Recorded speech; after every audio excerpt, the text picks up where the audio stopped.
I'm sure by now you've heard about this story, the guy who threw the rock at the monk seal in Hawaii. Savage Psychotherapist here. Today I'm going to talk about my thoughts on this event and, more importantly, my thoughts on that person.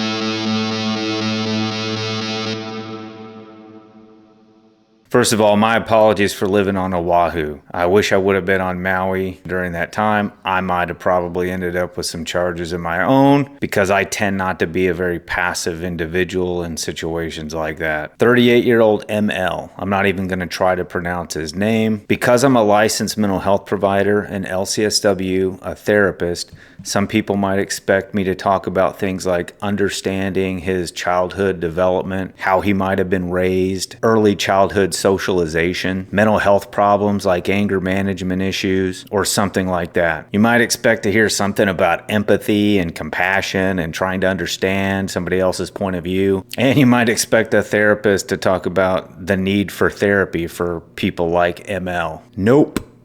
I don't believe that people like that piece of shit can be helped in therapy, especially not court-mandated therapy, which I think is useless for a variety of reasons. A person is helped by mental health treatment only when that person decides that they want to change. They've recognized behaviors, thoughts, beliefs that they want to change, and they've decided that they want to do something about it. That's literally what therapy is. Going through the process of learning how to identify and change thoughts, beliefs, and behaviors to impact your emotional regulation and your emotional well-being, despite the things that you can't control in your environment, and how to influence some of the things in your environment around you in a more effective way. My guess on an individual like this is psychopathy, one of the layman's terms for antisocial personality disorder. Read Robert Hare's book, Without Conscience. You'll find an entire section in that book about white-collar psychopathy.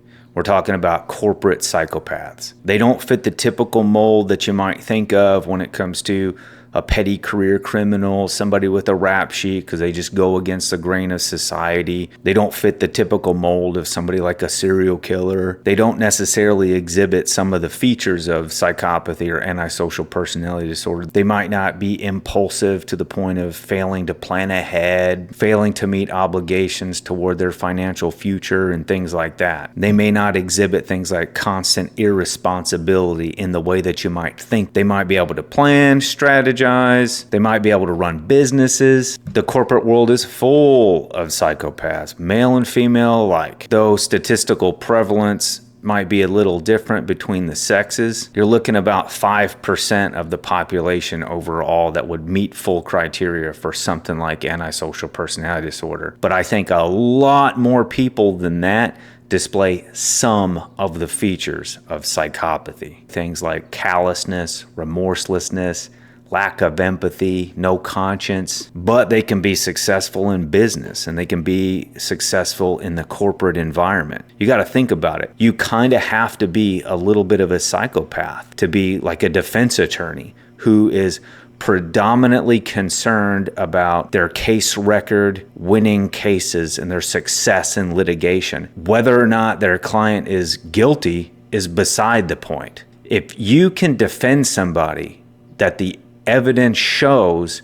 beyond the shadow of a doubt that they are guilty, and you know that they're guilty, and you still want to try to defend them, you're kind of a little bit of a psychopath with no sense of justice and no concern with empathy toward the victims, things like that. White-collar psychopaths can definitely be successful in the business and corporate environment because they feign competence through a confident and charismatic veneer. It's like a superficial veneer that they have. They often lack remorse and empathy, which makes it easy for them to make business decisions like fire people or make other kinds of financial decisions that negatively impact other people's life in the company. It wasn't personal, it's only business. They can be deceitful and manipulative, which can help in a business and corporate environment. That may look like corporate prowess or some kind of success. And it may look like authenticity to people that are unaware. Clearly, this guy, ML, displayed reckless disregard for safety. Cruelty to animals in childhood is usually one of the things that's touted as like a early sign of antisocial personality disorder. This guy didn't grow out of that. Disregard for social norms. This might not be acting in ways that serve as grounds for arrest repeatedly, but it could take other forms, violation of social norms.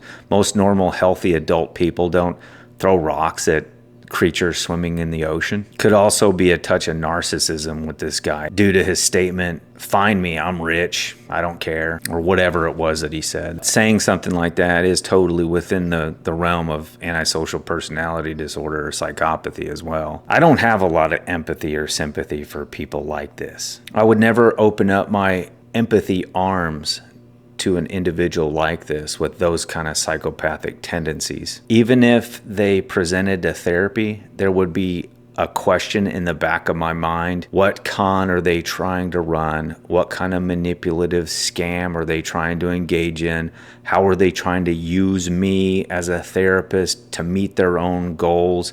Even if nothing more than giving off the presentation to other people around them that they're trying to get better, they're trying to change. I have a fairly decent level of cognitive empathy, but I don't have a lot of emotional empathy, and I'm not a big fan of the typical emotional empathy that you hear about for a variety of reasons. So when you think about the traditional empath, or have you heard the term empath, that is not me. Even though I'm a mental health provider, that is not me. That is not how I operate. So you won't hear somebody like the savage psychotherapist calling out for empathy for this individual ML. I don't really like much when people see stories like this, hear some of the details, and then jump up to the microphone stand and talk about how an individual like this needs therapy. He needs prison. He needs punishment. He might need some more of that street justice that we saw glimpses of. He needs his ass beat, is what he needs. Lawmakers have said some politically correct things like we need more awareness of endangered species. That's not the problem in a situation like this. A person like that couldn't give a shit about laws with endangered species. That could have been any animal, and that guy's gonna act like that. That was not the problem in this situation. I have empathy. I have empathy for the monk seal. I have empathy for victims, but I tend not to empathize directly with the psychopath. They look down on weakness. They look down on kindness. They think people who are nice and people who want to be helpful are suckers and pawns on the chessboard of life that they should utilize and take advantage of to meet their own ends. Short of a brain tumor or something that randomly started affecting this guy's behavior, I don't have any compassion for people like that. Whatever his childhood was or whatever his life has been like is really of no consequence to a person like me.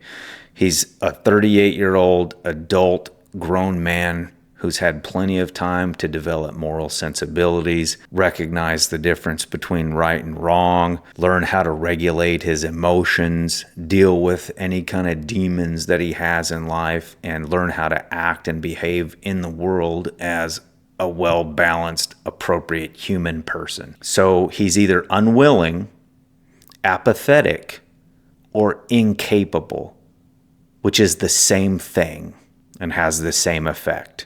People tend to make these things more complicated than they need to be. I think sometimes in situations like this, there's a little bit of projection going on from the audience. Not most of the audience, but there are people out there who might be engaging in a little bit of projection. When people call for empathy and compassion towards individuals like this, it may be because they're just very naive, or they're very innocent people, or they think very emotionally. Maybe they lack a sense of justice, or maybe they are impulsive and they act badly and they act out in their environment, and they think that everybody should display some kind of endless compassion and make concessions toward their inability to control themselves. And so they will project that out in situations like this because they want people to understand their impulsivity and their damaging behavior. I don't advise people to do that. It's kind of like that gray rock technique that you've heard about and how to deal with